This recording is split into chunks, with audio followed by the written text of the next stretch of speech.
There he is. That looks familiar. Ding dong. What up? This is nice. This is nice and clean. Oh, what's up, man? How are you? I was looking at that camera like, who the hell's that? Oh, this is beautiful. You caught me in the morning. Check this shit out, bro. I know this is not your cup of tea, but I gotta show you this, man. Look at this. I can't wait. I just finished this for a client. God damn. Look at that lock. How much does this weigh? 1,100 grams, actually. It's a kilo. So it's a kilo. Yeah, but the lock alone is super heavy. I mean, It's got nobody's it's getting got this ripped off their neck for sure. No, it's got 11 carats. Look how clean it is. That's a big ad. That's a dope lock. So that's not coming off on any. No, and it just looks, it's crazy. I mean, I personally would never wear something like this, but I like doing it for the clients. Well, let me ask you a question. And I got a Would video you wear coming that out lock down or on the side? like this. That's how I would wear it. That's how I think it should be worn, be like that. On the side. See, we're never, It's crazy, right? we never get into. I mean, we sell a lot of jewelry, but we never get into like Cubans and stuff like that. Yeah, I do mostly Cubans and custom pieces, but for very specific clients. I don't do it for just random walk-ins. They take a lot of work, a lot of time, and I don't want to deal with just a random public for it. Like, it has to be people that I deal with, referrals, stuff like that. That makes But sense. even the hinge is hidden. Let me ask you a question though. Why is it not branded? Well, not yet. You know, I just finished it. You know, and I gotta Greg. get it done. You know Greg, right? Yeah. Yeah. How he brands his stuff. Yeah, There's no absolutely. reason why you shouldn't do the same. No, it's gonna be branded on the bottom, but I just literally got it done, and then it's gonna be lasered all in the bottom. And I got different ones, look, smaller ones. I do mostly chains, you know, for Oh, clientele. so you got a few of these. Oh yeah, yeah, absolutely, man. I just did a crazy video because it's gonna be the second one that I did. I did an original video a while back where I was telling you, but I did a whole video on the whole process of making this. We shot it on the red. It's gonna be crazy, and the whole lock, the whole process of making the lock. So yeah, Gotta love it. You walk into Eric's office, he just randomly pulls out Yeah. 10 kilos of gold. I gotta put on a watch, man. I can't do this video with. This is just so I can walk home. I can't be without a watch. You know what the worst part about it is? Like, you walking home, probably one of the most I know. recognizable watches in the world. I know. But this is just for walking home. Yeah, the thing is, I live close by, so I usually either take something cheap or, well, relatively cheap, because that's actually disrespectful. You're insured? Or I take no watch. I just don't take anything, because, Let's see what you know, for me, like a big boy piece, they stay here, man. I use it to go out, or, I mean, it's a good choice. yeah, that's like a 401k. That's what I call it. Nah, get a 401k instead, it's better. These things aren't investments, no, but Yeah, we'll see, man. I mean, look, you know what? I'm the type of person that whenever I buy a watch that's for myself, personally, I do not, which is what I try to express to the people out there in the videos and clients. I don't buy it with the intention to make money, man. I always buy a watch for myself that if I lose, I don't care. I want it. A lot of times I get lucky and it ends up going up. But, you know, it's almost like when you go to the casino to play and you need to pay the bills and you need to win, that's when you lose your ass. exactly. But when you go play and you don't really care, you'll hit a jackpot. You know how many watches I own, personally? Zero? I can't do that, man. I'm so stubborn. Bro, I got 100 watches in the safe. I can go down. Like, I decided to pick this. No, you're right. They're all yours. I was gonna be on the beach. Hey, they're all yours. Right. You know what so I mean? I'll take any pre-owned watch. I mean, I have a couple of vintage Bro, things. look, I'm a stubborn. I'm a stubborn. All my steel pieces are in the bank because I just can't have everything. But these are the same videos of my watches of my collection. There they are. I mean, you can't beat that. I love that. Yeah, man. That, you know what? A lot of people don't realize how big of a sleeper these Rolexes are with that dial, as well as the two-tone and like Yep. the 30 dials. Yeah.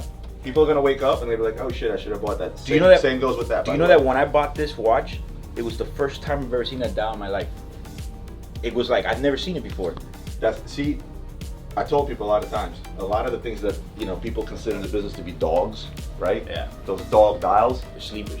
Those are the sleepers. This is the shit you're gonna see go through the roof shortly. You'll see. I mentioned in one of my videos, I traded 2 watches for this dial 5 years ago. I traded a Corum Bubble Skeleton and a Breitling Chronomat 44 or whatever. 40. You want to take that trade back? Bro, the crazy part is that at that time, I said I'm paying $5 grand for the dial. 20, oh no, it was 3,500 each watch, $7 grand I was paying for the dial. And I remember I called my dad and I was like, bro, I'm about to trade 2 watches for a dial. My dad's all about that dial. And he goes, well, sometimes you got to give something up to get something. I'm like, you know what? Right. I do that trade all day. Now that I think about it now, my buddy took it, flipped the watches for $500 each. He was good. He had 2 of these dials, so he sacrificed. I picked the best one that I like. Now, I told him the other day, I'm like, bro, would you take that trade? He goes, hell no. Because now they're like $1,500 watches, you know? Yeah. And then this was my dad's watch, so it's like, you know, it was always... One thing I got to tell you, your stuff is clean. I put on a watch. Bro, no, you don't understand. Listen, you don't understand how much you're not one of those psycho I am. You're like this, right? No, I'm pretty good. You can't even tell I'm being careful. Because I have a lot of practice. So you can't even tell that I'm being a psycho with my watches. But I'm like, I like my stuff very, very clean. I'm missing my AP. It's not here right now, but Yeah, I like that. oh yeah, I like that dial. yeah, me too, man. Me too. Factory This bezel. is just clean. The platinum is always clean. It's just clean. Do you know what I call this watch? What? This was my graduation gift to myself when I left CRM. 6 months later, I bought this. Nice. Yeah. And again, I bought this watch with the intentions of if I lost $5,000, I don't care. But guess And what? look at that, now they've gone up. You're not losing money on anything you just showed me. I paid $46,000 for it. Today, 52, 53. Plus minus. Yeah. So, I mean, I guess that's all the fun stuff I have right now to show. Let's go talk. Let's go Yeah, talk. no, absolutely. Let's talk. Let's go talk into that camera. Now I got my watch on. All right, man. Now that we finally got everything set up, That took a minute. I feel like it was a rough start between getting my lights and this and that and everything, but we're gonna just talk some shit, man. I figured we'd get something going, and I appreciate you coming down to Miami. So you're gonna be here almost a whole week, right? Yeah, I'm here. I got my wife to give me like a half a day pass. I told her, she's like, it's all about the family, this, that, and the other, you know. And then I said, I need a half a day. She said, why? I said, well, for one, last time I did a video with Eric, I said, Yeah. next time I'm down here, I wanted to check out his operation. And honestly, that was the main goal. It wasn't, we didn't plan on shooting a video or anything like that. We figured, while we're here, might as well, right? Yeah. But I wanted to actually see your operation, because what I love seeing is people go out on their own for one, and then, it's been about a year? Yeah. And where it's pretty at much now. it's almost exactly a year since I left CRM. So, and it's funny because it's literally right downstairs. Yeah. Right? Yeah. You know, I walk by because when you go into the building, you see them, and I'm like, oh, you're right here. You're literally right here. So you didn't go too far. I think it's a smart move. Well, you know, for me, I wanted something that would be within striking distance. You know, everybody told me, oh, you know, why don't you go to the design district? Why don't you go here? Why? Or there's so many better offices that are nicer and bigger. And I'm like, look, I've been 8 years on the street here on this block. Like, why would I go far away or upstairs to the 10th floor, maybe a nicer office because it's a bigger unit, but all the way in the 10th floor. But at the end of the day, people are going to come see you, not your office. Yeah. You set up a beautiful place. But for me, it works out because it's, you walk right in, right up the stairs, I'm right here. So it's like, boom, everybody says, man, you're like right there. Well, because but I'm not like in the mess. the same thing is like on 47th Street. It's like you walk into an exchange, people tend to get overwhelmed. Yeah. And they lose their way around the buildings. They don't know where they're going. They have to walk past 50,000 dealers before they get to you. Here, you're literally right up the steps. You know, let me tell you something. The first time that I went to 47th Street, I was like, you know, I was in shock. Overwhelmed. Whoa, not overwhelmed. It's, look, I want to word this properly because Right. I don't want to make it sound like I'm saying anything to any of the dudes that I know over there. They're all badasses and they all work hard. The problem is that from my end, first of all, I had never been to New York, which was the weirdest thing in the world, but whatever. I know. So when I went to 47th Street and I just started looking around, I was like, it's almost like when you find out that wrestling isn't real. You know? And that's the part I wanted to be careful with saying. It's not about what the guys are doing. It's just that you see it and you think that everybody has a huge store. And, you know, New York is very expensive, And then you walk up to the biggest, baddest dealer online that you thought he's got a it's showcase just a this big. booth. And then I'm like, oh, which, I mean, badass merchandise. Look at merchandise our does boy- speak for itself. Look at our boy Greg Una. Yeah. He's huge. He's humongous on social Yeah. media. He's a big Yeah. influencer, this, that, and the other. But when you walk into the exchange, Yeah. his booth is the size of this table. Yeah, I mean, But it works. Hey, and I used all of that in my mentality of thinking because when I saw that, I was like, man, you know, where I was working, I was like, man, we got this huge store. Like, for what? These guys are killing it, and they have a booth with a desk, and the merchandise and their reputation and their hype does all the talking. So I was just like, look, man, I wanted my store this to be like a man cave, almost like we're in a living room. Like we're just hanging out, Well, that's how watching it feels. TV. You know, I want to be able to hang out with the clients. You know, I've had stuff cleaned or diamonds put back in, and we're just hanging out here listening to music while the setter's fixing it. Not like a store where you're waiting like, oh God, I want to get out of here. You want to be able to come in, sit down, take a load off, and you want to, like I said, you want to feel at home. I try to do that in my office, except we have a bit of a different setup because I have my own office building per se, right? I got Okay. 20,000 square feet, and I got people have their own offices. You know, I have multiple offices for multiple people. But my office itself, like if you walked into my office, I have seating for 6 people. Like people can sit down and have a look and have a load up, have a coffee, have a drink. I have a little bar set up just like yours actually, right in my actual office where people can come in and feel comfortable. I don't get a lot of that foot traffic like you do. Yeah. Sometimes I wish I did, but then when I say that and I get more foot traffic that I can handle, I wish I didn't because the majority of the business is still online. Yeah. And oftentimes when clients come in, one of my salespersons will go downstairs, spend 2-3 hours with them to sell them a watch, which is okay, but that takes away from their daily routine and so on and so forth. But sometimes I wish I had this type of environment. I even considered, our building is big enough, I even considered cutting off like a corner, make it retail facing, Yeah. sort of something like this. Like Material Good in New York, have you been there? Oh yeah, very nice. I mean, so when they opened up that store, they dumped. They put $2 million into that place. Wow. I mean, the bar, the build out, it was huge, but that's a place people want to come and hang out, and I feel like you've achieved exactly that. Like for somebody to come in here and want to hang out, you've achieved it. I want some of my clients, if they're killing time in downtown and they want to come hang out, that's what I want. Yeah. You know, I want them to come and just chill. Just, hey, I was in the area, I needed to kill some time. I had a question. Do it. I Come by. had a question I've been meaning to ask you for a long ass time. Why? Look, South Florida, humongous Spanish-speaking population. I mean, Right. huge. Look, I'm in Sunny Isles. Yeah. You know what they say in Sunny Isles? Russian. First language is still, well, in Sunny Isles, first language is Russian, second is Spanish, third is English, maybe Got it. fourth, Got it. right? Out here, first language is Spanish, then it's English, then it's everything else. Okay. Your YouTube channel, why not have it bilingual? You know, that is a question that I've had it there since the first channel that I was in. It was always like, people would be like, man, you know, if you did some videos in Spanish, you'd kill it, because there's viewers that want to see stuff and All of South America shops here. Whether it's watches, clothes, whatever it might be. You go into Bal Harbor, first of all, it's a lot of Hublots, because South America loves Hublot for one. Yeah. You know, but at the end of the day, I walked among the shops just in Bal Harbor alone, because we go hang out there, have dinner, this, that, and the other. 90% of the language there is Spanish. You don't even hear English. Like Yeah. you talk English in Bal Harbor, they think you're a foreigner. You know what I mean? Yeah. So yeah, why I mean, not take it? Why not take it there? It's true. Maybe I should, you know, I have to think about whether it's something I want to add to my channel or do an entire Spanish channel. What I would tell you right now is, and it's the honest truth, is that I like to say hand-to-hand combat, because literally I am in the hand-to-hand combat business. I am selling watches myself, me giving them to clients, me doing the deals. So it's like there's only so much I can split myself.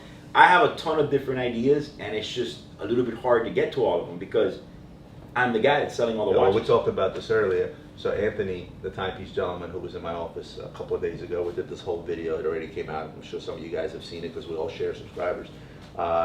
He basically told me, he's like, listen, get a guy to follow you around the camera. I'm like, okay, that's not feasible for me because I run a company. Yeah. And there's a lot of things that I do that I don't want the world to see. Number Correct. one, and number two, you know, I don't want a guy. I'm a guy that has 3 kids, and when I go Yeah. home, it's family time. It's not Yeah. business time. It's not that. For you, I feel like putting a camera in the room, Yeah. you can kill 2 birds with 1 stone. And I know exactly what you're going through because I did this 18 Yeah. years ago. Yeah. I worked out of my basement. Then I opened up a small office, and I was Yeah. a one-man band.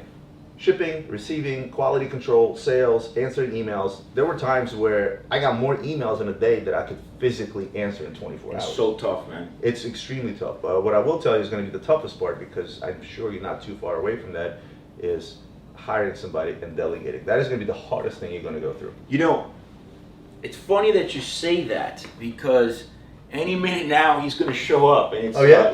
Yeah. He's going to show up, somebody that I know well and I trust, and I've got him right now to, you know, he just graduated college and he's going to land probably a great finance job at some point. But meanwhile, I'm like, I need your help. Why? Because emails are piling, messages are piling, and I never want to make people feel like I don't want to answer them. I'm brushing them off. Our DMs right now, it's like, brrr. Yeah. And I try to answer everyone. You know what time I woke up this morning? I woke up, my alarm didn't go off. I woke up before my alarm. I got up at 5:25 this morning. From 5:25 till about 7:25, I answered DMs, WhatsApps, and emails. And these are just emails that are personal from Instagram, from YouTube, some work emails that I couldn't, and I did that for 2 hours. If I don't do that while I'm on vacation, I'm going to be what's called email jail, or now we call it DM jail. And what you, like you said, what you don't want to do is you don't want to piss people off. Now, some of them will recognize the fact that, and some of them, when you answer them, they're like, "Oh my God, I'm surprised you actually answered." Yeah. And I try to do that because that's what keeps clients engaged, keeps them coming back, and shows a personal touch. But it's really tough when you got other stuff to do. The biggest scare I've always had is that now I'm taking my client, because our business is so personal, and I'm handing them up to a person who I know is less experienced than me. And now I have to rely on the fact that this guy is not going to offend them, do good by them, or make mistakes. And you're going to have to deal with that, because mistakes are going to be made. Clients will get pissed off. I had clients flat out tell me, if I can't talk to you, I don't want to be your customer. And I had to tell them, like, look, I'm growing. It is what it is. There's nothing I can do. I don't have enough time a day to do it. And that's going to be one of the hardest things you're going to have to go through, probably in the very near future, considering you're already hiring some people. Well, I'm hoping that I can sort that out pretty soon, because the idea for me is to create more content. Like, I've been talking to my videographer, Adam here. You know, he's pretty much my video director for everything we do. And I'm like, look, I want to do, we've been talking about this since I left. All right. Shout out to Anthony, by the way, with his, you know, day in the life type of things. I've been wanting to do something that's like a day in the life, but I've always done my videos different. Like, even when I first did my YouTube videos, the first time that I did it, which I was by myself in like a desk with a camera, like a crappy camera that I borrowed from it was actually a good camera, but compared to what I use now, it was my sister's camera, okay? And with literally one of those little buttons that you push that I ordered on Amazon. And, you know, it was very one-dimensional compared to now. I did the first video in my apartment in Coral Gables by myself. It took me like 5 takes because I didn't even know what I was doing. And I've always said that the guy that did the marketing for me told me, you should do videos on YouTube. And I said, that's a stupid idea. Mm-hmm. And then he just, come on, you gotta do it. I was like, all right, well, I gotta do it. I went ahead and I started looking on YouTube who did videos. And at that time, it was a blog to watch. Big company, they do video, you know, writing for Forbes magazine. Hodinkee, again, another big operation. Then you had Archie Luxury, cracks me up, you know, he's over there spinning. I did a collab with him. He's spinning out of control. So like, there wasn't a lot of videos. So what I did is I sat there and I watched it and I said, okay, what can I do different? Because I'm not gonna beat a blog to watch and Hodinkee in their game.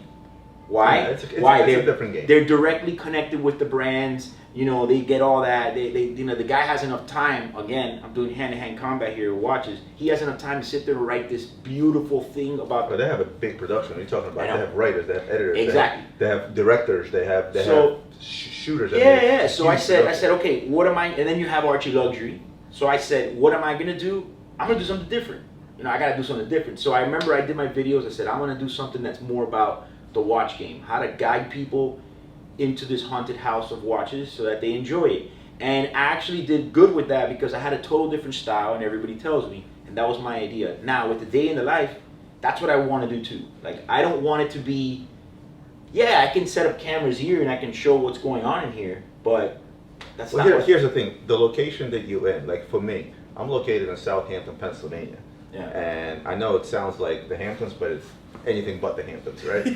You know, I'm in an industrial park. I chose to be in an industrial park because it's out of sight, out of mind. You walk up to my building, you would have no idea what's going on inside. That's cool. And my day in the life is not so much related to watches because 80% of my time is dedicated to running the company. It's more about e-commerce. It's more about marketing. I deal with a lot of finance in the company because managing money is probably the most important thing, which is why when you said, by the way, the guy finished school for finance, that's a humongous help because at the end of the day, no matter how big or small your operation is, we deal with an insane amount of money on a daily basis.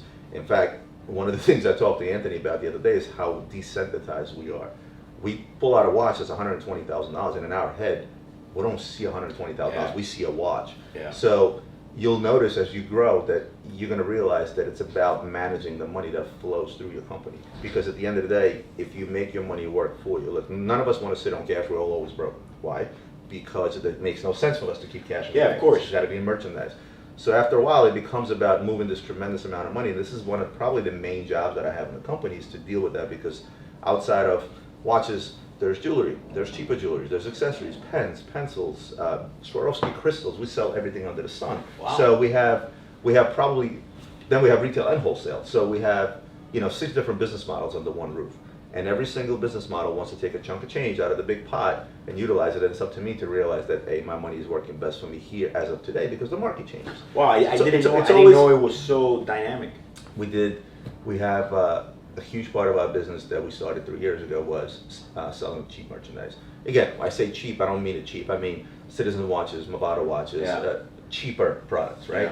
Yeah. Down to $100 watches to $1,000 watches. Pens, pencils, accessories, DuPont lighters, things of that nature. Yeah. And even Swarovski crystals, right? Which I bought a container of, right? To get the price down. Wow. So we have an Amazon business. So literally, I ran, my office used to look nice and pretty. Now I have boxes. I gotta go everywhere. check it out, man. Yeah, I've never been to Pennsylvania. You definitely got to come. If you check out my office tour, you kind of get an idea of what it looks like. But now it's completely different. I literally had a lunchroom, which is probably about a 1,500 square foot lunchroom, right? You're in Pennsylvania or Philadelphia? No, it's right outside of Philly. Got it. Literally right Got it. outside. Okay. So I had a lunchroom with a ping pong table, 5 tables for people to chill, hang out, like a coffee bar and everything.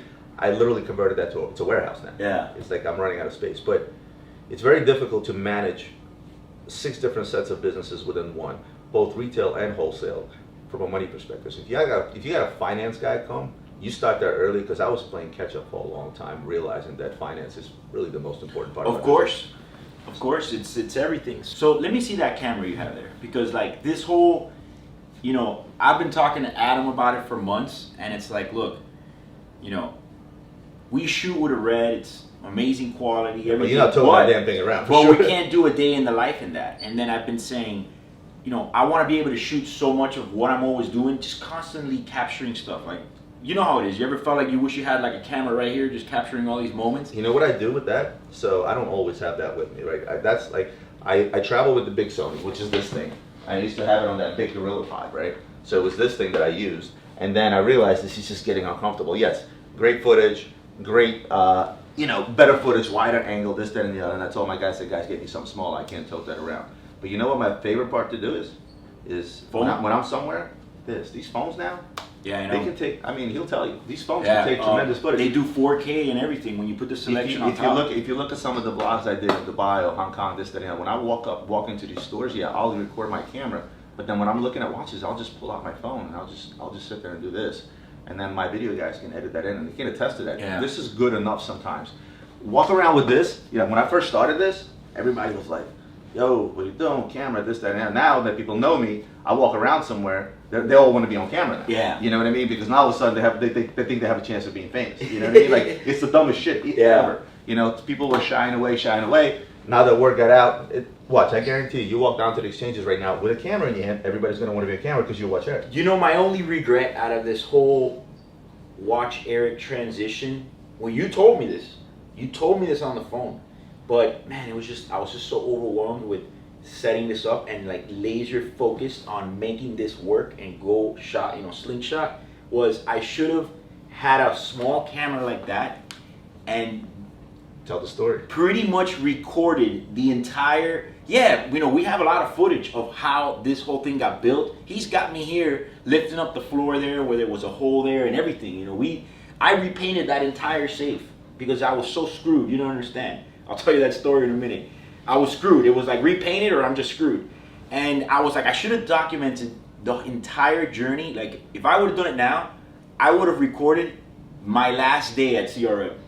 Yeah. Like from there. And that would be video. Like from there, I would have recorded that entire process. Like, we're in quarantine now. Well, this is fucking awkward. Here's one of the things. What are we going to do now? Here's the smart thing that Anthony did, is that me and you, we put out content, useful content. If you look at the comments on our videos and you look at the comments that people talk, and my fans talk to me about you just like they talk to you about me. Likewise. And what's the one thing that they say? They say, you know, it's a good educational channel. Yeah. I get a lot of education, I get a lot of information. I get to see things I normally won't get to see, whether I can afford them or not, right? So they talk about those things.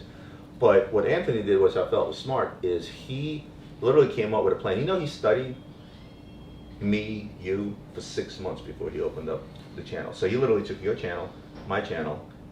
He took, who else? I think Watchbox and a few other channels. He mentioned it on, we did a live with him on YouTube. He talked Nice. about it.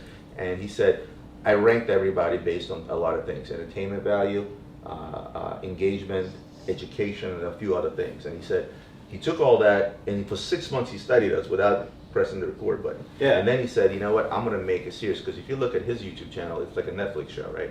He made a goal. He said, I'm going to go from $2 million to $35 million, right, Yeah. in a year. And he's lucky in the sense that he's in the market where he can do that. Oh, Dallas is, it's Dallas, right? He's in Dallas. Yeah, Dallas is a lot of money over there. But then look at the market we're in right now. Everything's on fire. Yeah, You know, yeah. you can literally, there's literally, I have X amount of Rolexes sitting in my safe. I think at this point, I've never held so many Rolexes because the margins were never there. Yeah. Last year, our average on a Rolex was, I think, 6.4%. It was 5.7, something stupid, right? It's up now. But that's why I never really held a lot of Rolexes. Now I have close to 100 Rolexes in stock because I know they on a So table. that's the angle that he decided to go with. So that was his angle. But the idea is that it's his day in the life. It's him going out there doing all these deals. Now I know a lot of the watch dealers, you and me included, are like, well, it might be giving away a little too much information, right? This is the general consensus, but this is what he decided. So your day in the life and your story, you're not too late. You No, started this a year I ago. agree. And, you know, shout out to Anthony, because the same way that when I started doing videos, that first video that I did in the table in my apartment up in Coral Gables, back when I lived over there, you know, I decided to go a different route. So he did the same thing. He said, look, I'm not going to do what Roman and Eric do. I'm going to do something different. And that's where I've kind of been cooking my day in the life thing too, because I want something also different again. I always go a different route. So You know what you can do that he can't do? Or I can't do? We can't be in a Seabolt building every day. yeah. The amount of business that gets done Yeah. here, from setting stones to casting chains or whatever it might be, the things that people don't get to see, Yeah. you can only do that while being in the Seabolt. Like if I was here, It's if, true. If, This, I is had my, this is an entire ecosystem. if I had my office here, yeah. there would be your office, Vanetta's office across the street. I would be all the offices that I would go to, because on a daily basis you probably do 5 miles around this building. That's what you can show. I do nonstop walking around. This is what you can show, and at the same token, you have the beautiful part about our business is we get interesting clients. We Right. sure do. You know what I mean? And Characters welcome. for you, they walk in, Yeah. right? For me, they don't. For me, they email, FaceTime, something like that. That's true, man. And that's one of the advantages that you have. And at the end of the day, it's not about, oh, let's do a day in the life like Anthony. Let's do what's on my desk like Roman. It's let's show you what Eric does, because Eric. Yeah. I mean, I've always liked to do things completely different or give my own spin on it. And a lot of people have been asking that for so long. And what happens is that you got this week, like that chain, that was a race to the finish. Guy's gonna fly in. I have a deadline to meet. It was very hard to find raw gold for like 3 weeks. There just wasn't any gold. All the casting people, everybody was starving, needed gold. And it's like, then like, you know, it's a race to finish that week along with everything that's like, oh yeah, I have to film a video because we have to drop something next week. I'm like, oh my God, call Adam, we film a video. So you get kind of stuck in this routine. I called him on Sunday and I said, we're gonna knock out 3 videos. Take it old school. You know, I used to record videos on Sunday. Every Sunday for 196 videos I did for CRM, I did them on Sundays, on my time. Once I left on my own, I was like, man, I finally get my own weekends. But now I find myself a little bit behind again. And I told him, man, we're going to have to, you know. It's a fight I have. We're going to have to go on Sunday and record My 3 videographers videos. are bitch at me week in and week out, saying, look, I need content, because they actually want to be, in a perfect world, they want to be 8 weeks out. Now, Yeah, they don't want to have to do a video, you know. Last minute. Shout out to Adam here, Mainframe Media. I mean, this guy is a beast. I'll do a video, record it, and 27 hours later, it's already done. And, you know, that's not shooting, you know, processing video from a RAW is complicated. I mean, it takes you, 2 hours to just download the Yeah, footage? it's so much more work. I even tell him at times, I said, you know, Grab man, an iPhone, bro. I tell him, like, man, I tell him all the time, like, man, let's just get a camera so we can run and gun a lot easier. And he says, no, bro, let's do the badass Well, shit. here's you know, when we talk. so it's when true. we- He always tells me no. He tells me all the time no. When we talked on the phone, when you first decided to go out on your own, I told you, I said, listen, feel free to reach out. You don't have to reinvent the wheel in anything. I don't care if it's insurance. I don't care if it's shipping. I don't care what it is. You can always reach out and ask. I'll be happy to share. I appreciate that, man. With this, my biggest suggestion, I think the best thing I ever did is I spent on my office setup. I think my office setup cost maybe $3,000, meaning it's nothing outrageous, right? Yeah. 2 lights above my desk. And at first when I put them up, I'm like, oh, this is gonna be awkward. People are gonna walk in here. And then people walk in and they're actually amazed by it, right? I literally have 2 lights up top, 2 lights under my desk, and a light behind me to give that depth. And he'll know what I'm talking about. Yeah. I think that you have to, I learned how to become a little more independent outside of videographer. So I have 2 that work for me full time, but still I learned sort of how to be independent because Adam can't always be here. And let's say if he wasn't available today, I could have walked into your office, you could have clicked the switch, and we could have been talking on camera. So you got to figure out that setup as well. And it's easy, and it doesn't cost a whole lot because if you're gonna try to show your day to day, you never know when that moment. Yeah, will I'm gonna get something like that. You never know when that guy that wanted that Cuban shows up a day early and starts bitching you because his Cuban isn't ready and he's ready to kick your ass. And the only way you're gonna get that on camera is if you're ready to press a button. I'd be like, Hold on. I know you're pissed, but I'm gonna need you to hold on about 30 minutes. Adam's gonna come down, then we're gonna film it. You know, Bro, you can't do that. I wanna give you a story actually about Adam, and you need to hear this. okay. When I was doing my videos at CRM, I mean, a lot of people don't know that, but it was like, I would get this camera. Finally, when we moved to the bigger store, we had a little studio room that we built. So I would go in there and just sit on this desk. Someone would have to come focus first, then they leave, and then I just film my video myself. Then I would give it to a guy that was working on staff there. He was the creative director, okay? And I would give him the chip. He would edit the video. But wait a minute. I would watch all the clips, and I would tell him, this is the order you're gonna put all the clips. You're gonna use this clip. I would give him the whole cut. That was a battle for a while, and I couldn't tell you how many times I would come in and I'd tell, man, I'm talking about years, 2 years. I would tell him, bro, I have this vision, this concept where I'm like driving in a car, and I'm in my car, and the client or the viewer is sitting next to me, and we're just cruising in Miami, and I'm talking about watches, whatever. The point is that they told me, hey, listen, man, we got this camera guy that we think it can work. He's gonna come in for an interview. So I'm sitting down on the couch, and Adam walks in wearing a windbreaker, all right, and these Gucci high top sneakers, and you're laughing, that are orange. And then he's wearing these John Lennon style glasses like that, but they have almost like a stop sign shape, you know, a hexagon. And I'm like, bro, this is my guy. Like right when he walked in, he just looked artistic as f. And I go, bro, this is my guy. Hey, what's up, bro? I go, you're the video guy, huh? He goes, yeah, what's up? We talk, and he goes in for his interview, comes back out, and okay, and they come out and go, yeah, we're gonna try him out.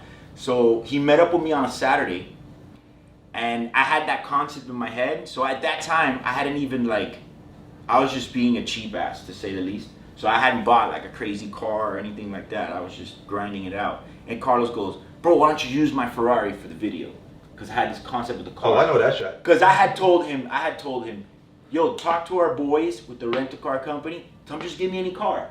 You know, I used a lot of different cars. Never did I say they were mine, because you know how that goes into that. They were just cars. People assume that. Like anybody else does. Now, the Porsches are mine. I pay for the bitches, all right? They are.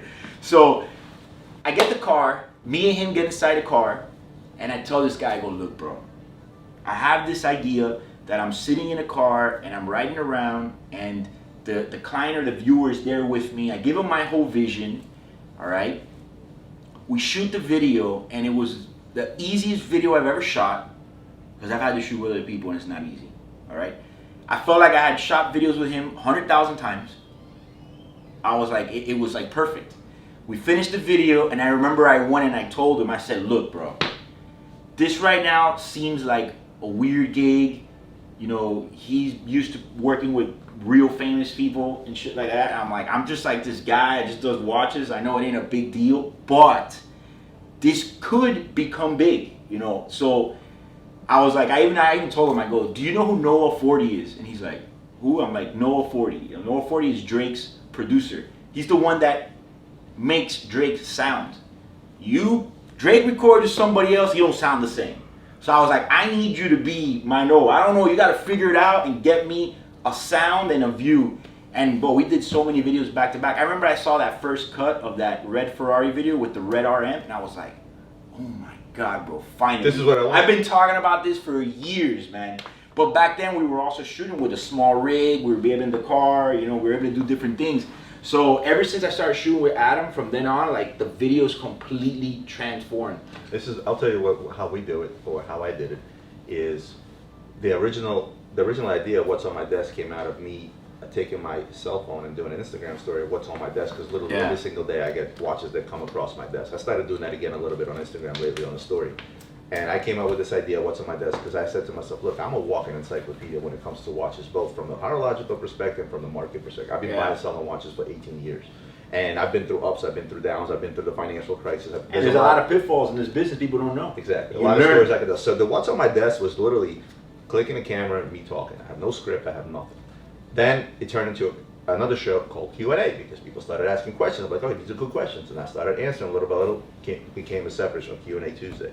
Then came the blogs, because I realized that outside of sitting in the office and having knowledge on watches and being able to answer pretty much any question off the cuff, I travel to exciting places, Dubai, Hong Kong, London, Moscow, you name it, right? And I go to a lot of trade shows. Pushing me on that from the day I met you. Yeah. So then I did that. Now, I did that also off the cuff. Like I literally picked up like this vlog I'm doing now, right? I taped a little bit of scenes on the beach, boating. We're going to see the alligators with the kids. It's all going to be B-roll mostly, right? Yeah. But there's no storyboard in a sense. It's just me coming up talking to you. Got it.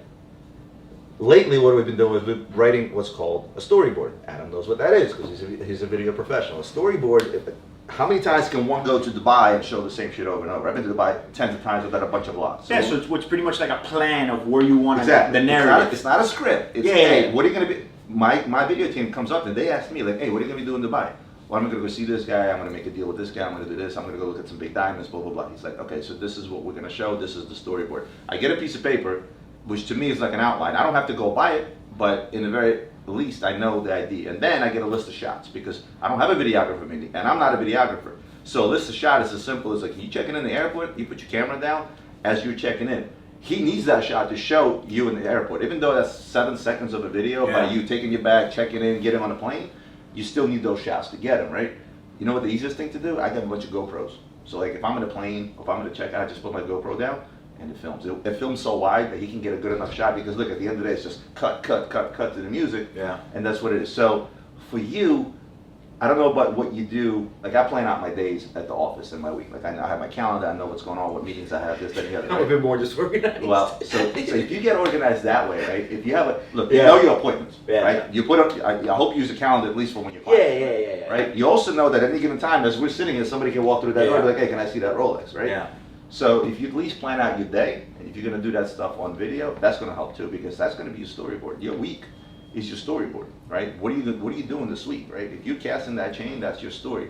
I'm gonna say it on record, guys. If you see me on the street, don't be embarrassed to walk up and say hello because I know sometimes you get awkward. Like I've seen celebrities in LA, and I felt awkward coming up to them. We're not celebrities; we're regular people. So if you see us on the street, come up and say hello because we love that stuff. Yeah. I'm not featured in the next Mission Impossible movie. I'm not doing any stunts off of a building. We're regular guys. You know what I mean? Listen, I appreciate you having me. Hey man, no problem. Man. And you know what? Anytime, bro. Next time you're in Philly, I'll show you my bunker. It's not as pretty. I don't have palm trees. You know, I don't have pretty stuff hanging everywhere, but it's definitely a visit you should do as well next time you're in New York or in Philly. Anytime, bro. Thank you again, man. Guys, thanks for tuning in and hanging out with us for so long. Time flies. Time flies. I gotta tell you. We're good?